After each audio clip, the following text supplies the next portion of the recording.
শারদ প্রাতে ভেজে উঠেছে আলোক মঞ্জির। ধরণীর বহিরাকাশে অন্তরিত মেঘমালা, প্রকৃতির অন্তরাকাশে জাগরিত জ্যোতির্ময়ী জগন্মাতার আগমন বার্তা। আনন্দময়ী মহামায়ার পদধ্বনি অসীম অশুভ শক্তির বিনাশ ও শুভের প্রতিষ্ঠা কল্পে দেবী দুর্গতি নাশিনী যুগে যুগে কালে কালে আবির্ভূতা হন।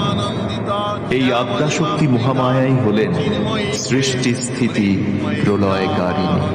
ধর্মের স্থাপনা আর অধর্মের বিনাশের জন্য আমরা তাকে আবাহন করি বারংবার।